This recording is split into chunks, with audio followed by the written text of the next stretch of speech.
What is up, everybody? Welcome into a Thursday episode of Shout, a Buffalo football podcast. The Bills continue preparations for the New England Patriots. On today's show, I wanted to spend a little time talking about Stefon Diggs. It feels like, out of sight, out of mind. We're talking a lot about this early on last season before his injury. He's now set to make his first trip back to Buffalo since the trade to the Houston Texans. We'll get into that. We'll get you the latest from Orchard Park. 3 potential big returns this week.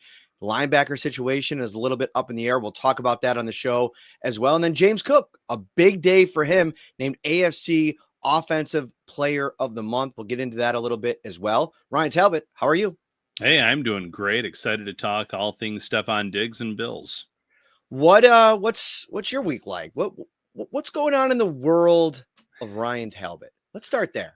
It's just staying busy with both jobs here. This one obviously keeping me busy during football season and then teaching as well. So pretty swamped watching the Yankees the last few nights and again tonight. So it's all these games going down to these game 3s. It's going to be pretty intense tonight. Yeah, and I'm glad they moved it back to 8 o'clock because I have a Little League baseball game at 6.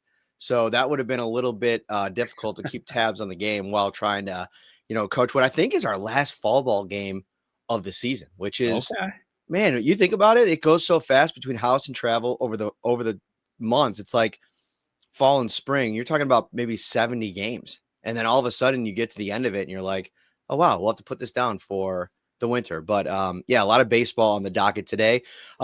Shout is brought to you by Tops Friendly Markets. Rush to the Tops Red Zone right now and you can win the GOAT, the greatest of all tailgates, in the Tops Red Zone raffle. Shop from over 25 fan favorite brands and get unlimited savings when you purchase brands like Coca-Cola, Heinz, King's Hawaiian, Kraft, Pepsi, Ritz, and so many more. You can win a tailgate package that includes a Samsung outdoor TV, a Traeger grill, an Oni pizza oven, an Igloo Cool Tunes cooler, a $500 chef experience, and so much more. To find out more, visit topsmarkets.com/redzone. All right, Stefon Diggs spoke to the media on Wednesday, and I went back and I watched the interview, and it was actually him that said this is going to be an emotional return for him back to Buffalo. He spent many really good seasons, arguably the best of his career in Buffalo, as part of this offense. Early on, as part of like the building of this program, he was a big part of that. And obviously the heights that this offense reached, the heights that Josh Allen reached while he was here, all that was in play. They trade him to the Houston Texans. He ends up signing with the New England Patriots after the serious injury. What are your expectations for this return? And we could talk about, will he be booed? Will he be cheered? You have Mac Hollins also coming back after one season with the Bills. Like, what are your expectations and like how big of a role Stefon Diggs even plays on Sunday against the Bills? I think he plays a really big role in the game, to be quite honest. He's coming off of his best game of the season. Drake May is firing on all cylinders right now. 75% completion rate or higher in the last 3 games. So, you look at it when he is throwing the ball, that seems to be the matchup that he'll probably be looking for, because Diggs can be moved all around the field, but I think they're going to really try to take advantage of that matchup against Trey White.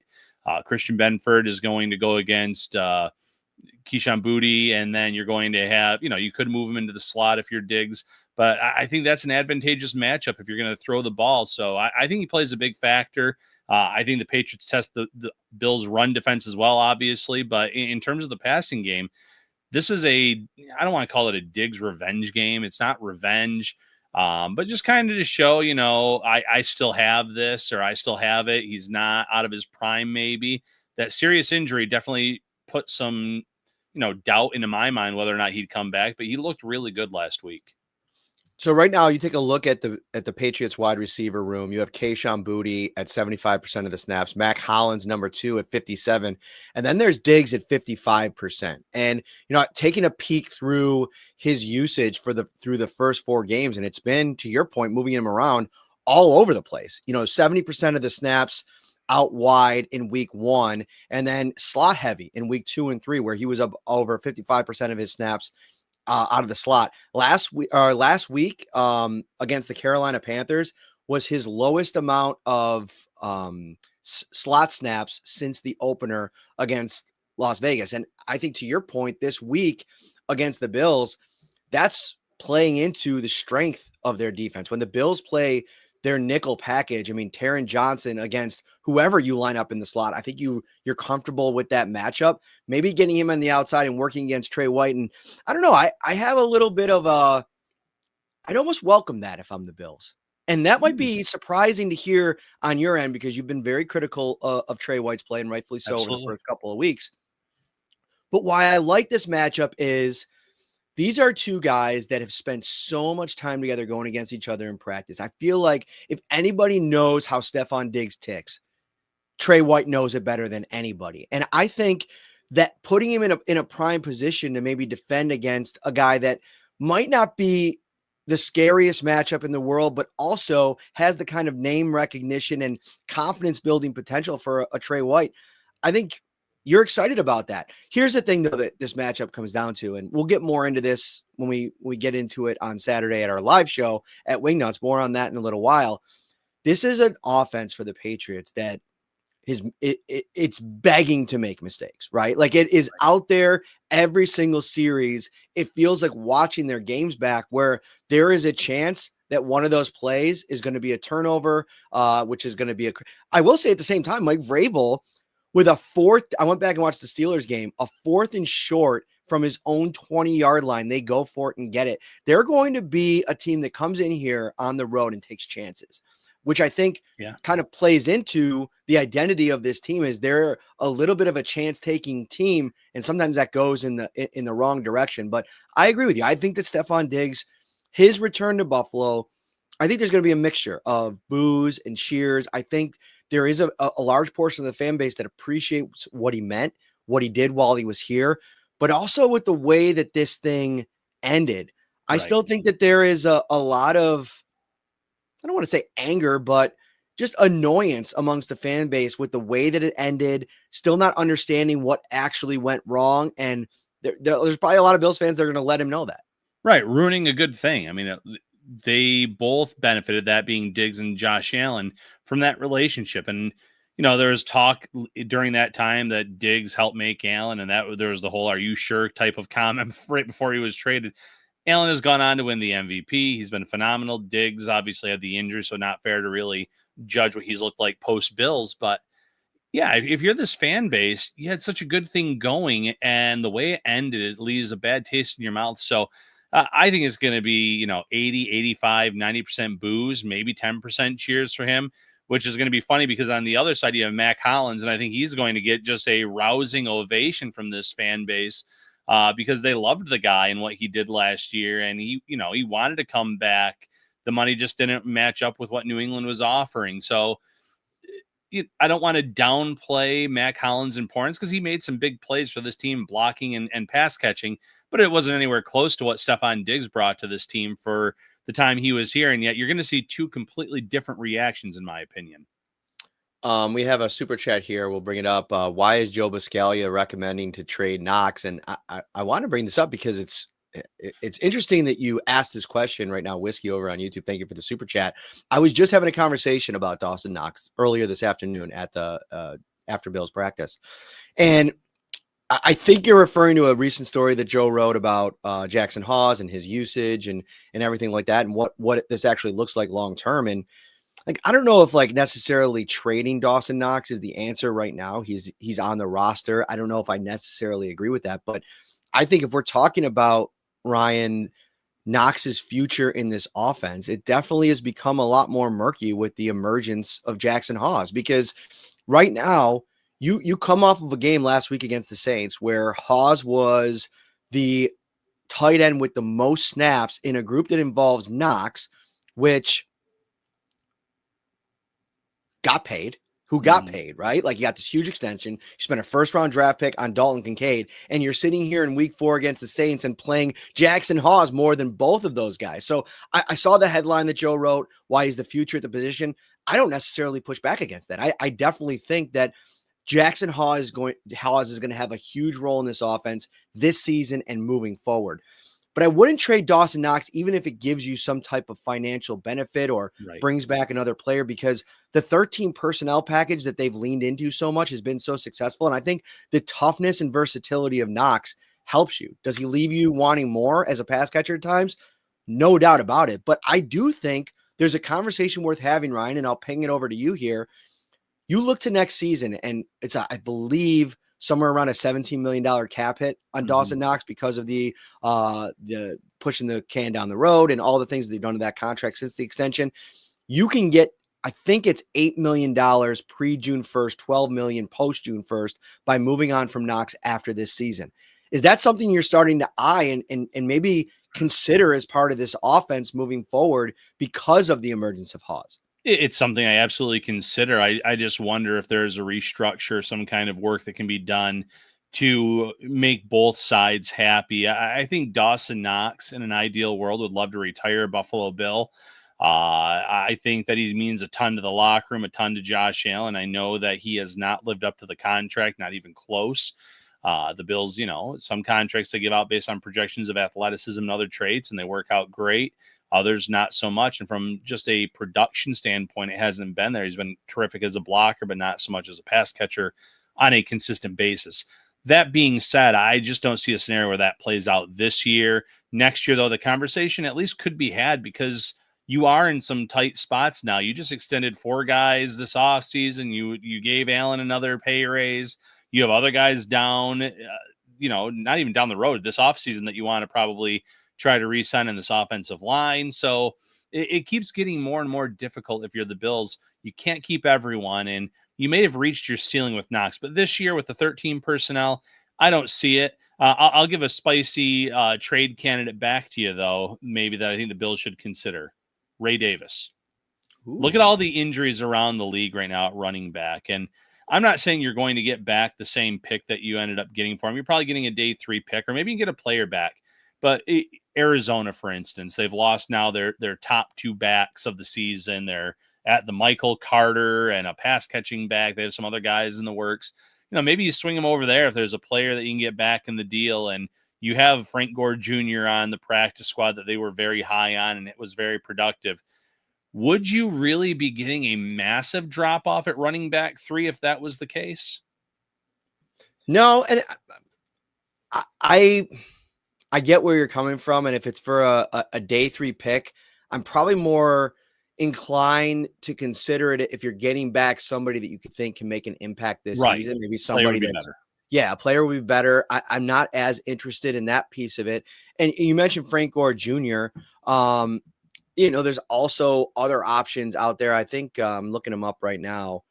Darrington Evans, I think, is still on the free agent market, and he's somebody that can be brought back as well. But I think Gore Jr. getting a chance with the kind of summer he had would make a lot of sense. But I also think that it might be a mild overreaction to a slow start. I think we are 20 to 30% of the snaps. Ray Davis, 5 carries for 50 yards game from getting everybody back on the hype train for him. I mean, he had right. He had a really good season last year in a very reduced role. When they asked him to come in and play, he showed some juice. And I also am a little bit concerned about the usage of James Cook so far this season and, questions about his ability to hold up. And I like Ty Johnson. I think that if you have to go to him in a lead back role, I'm not necessarily saying that's a horrible thing. I think he could probably do the job just fine. He had a couple games last year, even with Cook healthy, where you're like, oh man, this could look even better with more usage for him too. But I think, unless you're getting somebody back that you really need to address a need on the roster, I'm not as for the trade. No, and that makes perfect sense. It would be a player for player, ideally based on like the needs of the Bills. And maybe they don't make any deals, but Sean in the comments, why do you guys want to get rid of depth? It's not so much getting rid of depth; it's just looking across the league and the landscape and knowing the Bills might have some needs at the trade deadline as well. You can always make the argument for a pass catcher that creates separation, but realistically, looking at the run defense and the issues there might be a need at the linebacker on the back end of this defense, possibly, depending on what happens with injuries.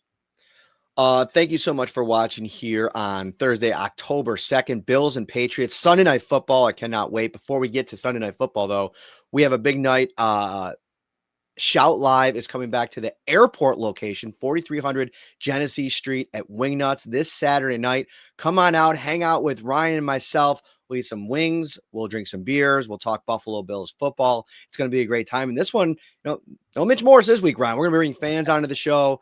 It'll be a really good time on Saturday night. Airport location connected right to the Buffalo Airport Hotel. Yeah, make sure you join us. We have a great time at both locations. Shout out to Wingnuts for their new opening too downtown. Glad to see these guys thriving. Sean Kula 11 over on YouTube says he is so beyond tired of people crying about Cook's usage. You guys cried about paying him because he was 44% of the snaps. Now he's getting normal running back 1 snaps and doing excellent. And now it's too much. Come on, guys. Sean Kula, you're a regular in the comments. I'm sending nothing but love to you, buddy. But I have never cried on an episode of Shout. So I'm calling you out right then and right there. But I think what you're saying there, it is fair. I think one of the points that I made at some point over the course of the offseason was considering what the ceiling is from a usage perspective if you're going to hand out the bag. Now, what I think we've learned since the details of the deal have come out, I don't think James Cook quite got the bag we all expected. It felt a lot like what Matt Milano's deal was like years ago when everybody thought he was going to get 17, 18, 19 million dollars per season. The Bills end up landing at 12, and it was even less when you got the final numbers in on the other side of things. I think no, I got it. I do understand that. Sean's like, yeah, I'm not talking to you specifically. No, it's all love, bro. I'm just using your comment to talk about this point because it's a good one. I do think finding that balance is really important, right? Like letting the guy that is obviously your best player on offense, not at quarterback, James Cook, a game changer, a playmaker, have him on the field and have him in a spot where he can go out there and get a chance of getting into a rhythm every week and have a chance to break a big run, break a big pass. Those are all good things. You just want to make sure that he's available in December and January. That's just it, being healthy for those important games. And, it's a bad example because I don't think Ty Johnson or Ray Davis fit into the mold, but you look at the Lions and Gibbs and Montgomery and the way that backfield looks and they run the ball and how effective they are. You want to be able to have someone that you can hand the ball off to for a few series and can also be productive. But then when you need that home run, you have Gibbs, and Cook is just like that as well in terms of the way that he can make any carry go the distance. So that's all we're talking about here.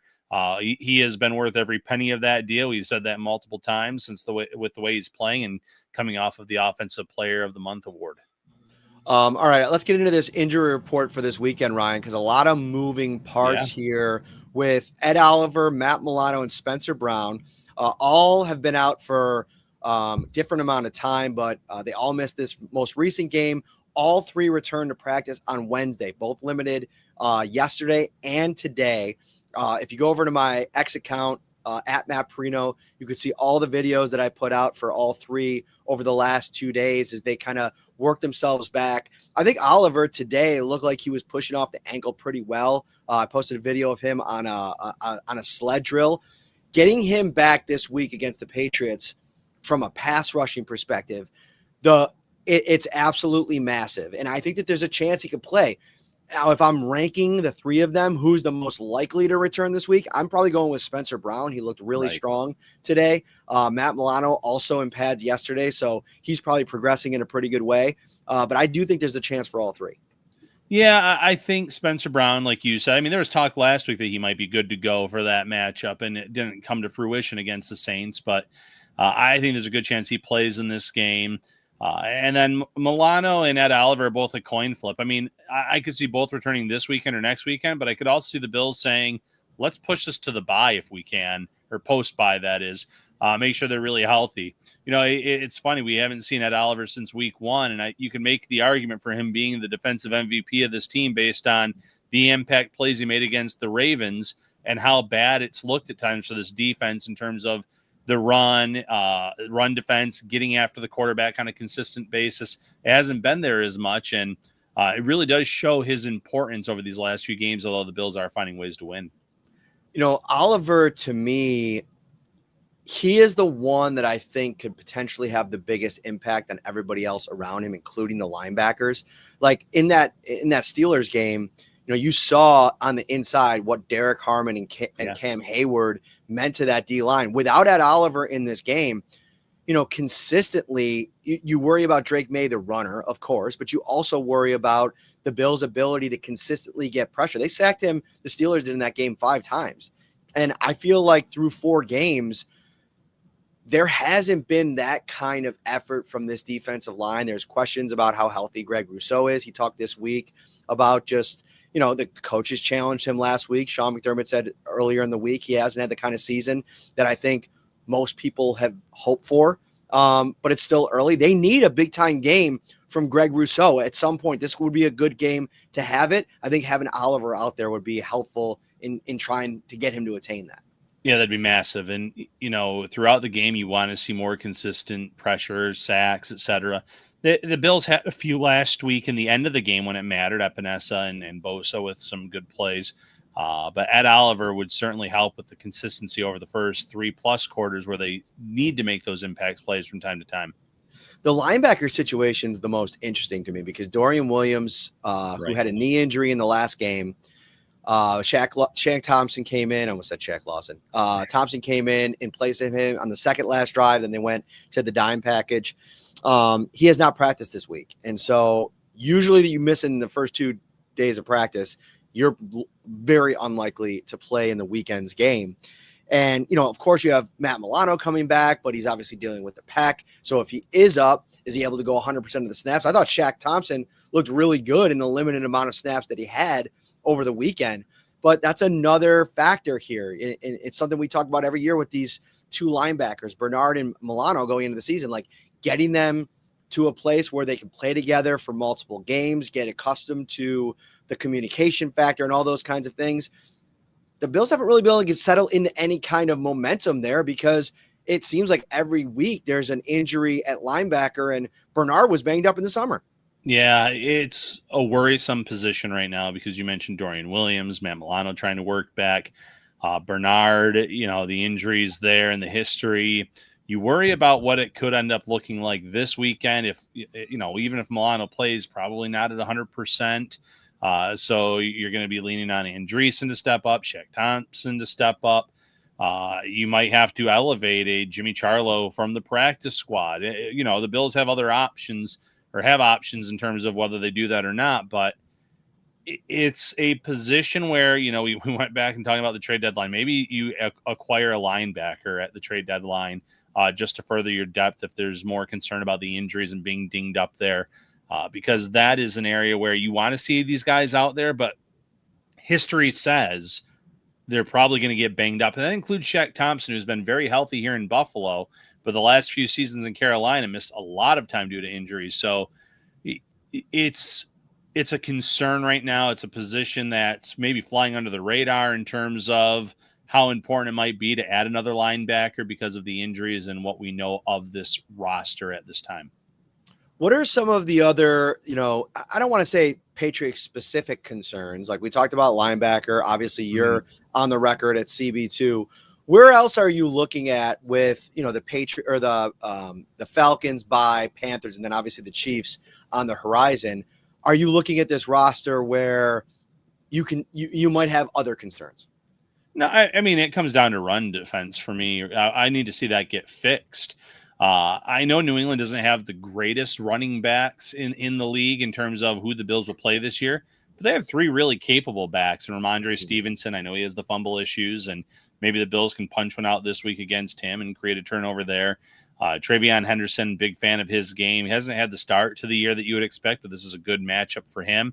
And even Antonio Gibson is their running back 3, so that's a big test. Bijan Robinson is going to be a massive test for this run defense. And it doesn't get any, I know Carolina's Carolina, but you look down the list of the teams that they play, and if this doesn't get better, I don't care who's on the roster, whether it's a superstar or whether it's just a capable room, they're going to keep testing this unit until the Bills can figure out a way to get it right. They have not been good this year stopping the run. The tackling has been a big concern, so I'd add that to the list. So more from a, not so much from a personnel perspective, there's just the fundamentals that have been disappointing, I think, if you're a Bills fan watching this team on the defensive side of the ball. Yeah, and Ed Oliver had a interesting quote yesterday when he was asked about the Bills' run defense and where things are at, and he said that he thinks they're just a few things away, cleaning up a few things to being an elite run defense. He mentioned how good they've been against the pass, and I put that quote out there, and a lot of people responded like, I don't know if you're just a few things away from becoming an elite run defense. You've been amongst the worst in the NFL. And I think there's some merit to that. But I also do think that you need better performances at all three levels, right? Like, in the last game, Joey Bosa is the most recent example to use. Like, he looked really out of position in a couple of big runs, whether it be running backs, whether it be the quarterback. I mean, some spots where you need a better edge set from a 10-year NFL pro than you were getting from Bosa in that game. That's number one. I think at times Terrell Bernard has looked good, but at times when it hasn't looked good, he's getting swallowed up by blocks. He's a little bit slow to trigger. Like, those are all big time issues. And then I'm on the record saying that I've been very, underwhelmed with Taylor Rapp. Mm-hmm. So Monday, there's a conversation happening in the comments right now that I want to bring to the show here about Bobby Babich and, where the Bills are at with him in year 2 of his defense. And I asked him a specific question that I told him it's kind of an awkward thing to say because, like, you're the defensive coordinator, but do you feel like it's your defense because you're under a defensive-minded head coach? And when he first took over the job last year, we spent a lot of the summer talking about, is Sean going to let him call the defense? And obviously Sean's been on record this year a few times talking about adjustments that Bobby has made, that he's been happy with the job that he's done. And this was Bobby's response. I don't think I'd ever call it my defense, no matter where I was, who I was with. I don't think I'd ever do that. I mean, the amount of time these assistants put in, the amount of time they put into their areas, certainly Sean is a defensive head coach. He's got final say on everything. He got hired because he's a defensive head coach or because of his defensive background, and obviously his leadership and all those type of things. I wouldn't ever say it's my defense. The players have to buy into the defense. Those coaches put a lot of time in. I would say that when we don't play well, it's my defense. And when we play well, it's everybody else's defense. All right, so a couple of things at play there. He said it's never his defense, but when they lose, it's his defense. I don't know. That was a little bit all over the place. But this calls into question a bigger topic here. It's something that I've kind of murmured at times, like, should Sean McDermott at some point, and I don't know, they're very much invested in Bobby Babich, and I thought he was a good hire when they made it. He's an up-and-coming assistant in the NFL. Would it benefit him to bring in somebody that doesn't necessarily run his system, that he feels like he's got to constantly watchdog, or in the case of 2 years ago after they moved on from Leslie Frazier, actually run the defense? Now, it was a good season, Ryan. Like, that was a really good defense that I thought that they had with Sean, but he was spread too thin, I think. And I think the decision to go to Bobby was, all right, I can't be in the defensive meeting rooms all the time. I have to run the entire organization. And so he stepped back into that role and promoted Bobby. But in doing so, he's asking Bobby, who's never been a defensive coordinator, to basically run his system on the heels of a year in 2023 when it was at arguably its best. I wonder if it wouldn't benefit him to bring somebody in to run a different scheme that he doesn't necessarily have to be in the weeds as much with, and it can be a greater sense of ownership. And who knows, maybe this thing gets on the right tracks and, we start to have a different conversation around Bobby Babich. But I can tell you right now, the temperature around Babich within the fan base is warm right now. Yeah, no, it is. And you don't want to write him off too soon. You want to give him the opportunity. Let's just say, though, that it does go off the rails this year. Some way, some shape, some form. It doesn't get better, I guess, in run defense. And it's the Achilles heel come playoff time again. I would love to see McDermott go outside of his coaching staff, outside of people or coaches that have played or coached under him, I should say. But this isn't a Sean McDermott thing. This kind of just feels like it's a every coach type of thing for the most part, if you're a defensive-minded guy. We were talking about this, actually, ironically enough, in the car ride to The Saints game, we were talking about Jim Schwartz and how good of a defensive coordinator he was here in Buffalo.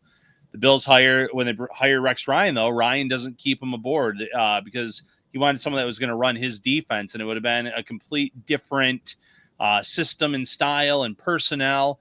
I think a lot of these defensive-minded head coaches, they feel like they got a head coaching job because of the system in which they coached, because of the success in which they coached. But there's also other factors to that. You look at the Carolina defense, and a lot of the guys Sean McDermott had in that system, he had stars at all three levels at times in that system. And, the star power might be lacking a little bit in Buffalo when it comes to the three levels, at least with this current roster. So it's tough. I don't know if he would go outside of that comfort zone. But I would be all for it because sometimes, let him be the head coach. Yes. And then let this other guy that has a proven track record, a proven system come in, flip the personnel if need be, because, that has been the reason why, if we're being honest, the Bills have not made a Super Bowl under Sean McDermott's tenure. What do you think? We'll save this for another conversation. We can get. This could be a kind of its a whole episode as we kind of get through the season here. I want to get a couple more games in, especially if the Bills get some. And that's the other thing I've been saying. I've really wanted to see what this looks like when Hoyt gets back, when Ogunjobi's in the mix. There's been some Bills fans that have been underwhelmed with TJ Sanders. Well, I don't think there'll be as much on his plate when Ogunjobi. I mean, people forget when they signed him, when they gave him $8 million for this season, a lot of that was to be the backup to Ed Oliver as a pass rushing 3 technique, which is what he did in Cincinnati at a really high level. He's been out of position playing in the Pittsburgh Steelers defense the last couple of years. So I think it's about waiting until this whole thing is whole, or as much as possible, and then really diving into the evaluation. We'll have a better idea as we get to that Chiefs game. Yeah, 100%. The suspensions, the injuries, you want to see how it all looks once they have time to gel together. Of course, we say that now with injuries across this league and in Buffalo. Who knows if we ever get a true look of what the Bills envisioned at some point this year, but at least something closer to what they envisioned. Then we can kind of go back and reassess. All right, that'll do it for today's episode. Like I said, we'll have our full New England Patriots versus Buffalo Bills preview show this Saturday night. Wingnuts, 4300 Genesee Street, right near the airport, connected to the Buffalo Airport Hotel. So if you're coming into town for the game and you're staying by the airport, you could literally walk to Wingnuts and come hang out with us. 6 p.m. Saturday night. Ryan, we can't wait. Yeah, I cannot wait. Always a great time. Great food, great drinks. We look forward to having you on the show, hearing your takes. Join us at Wingnuts Saturday night. Take care, everybody. See you then.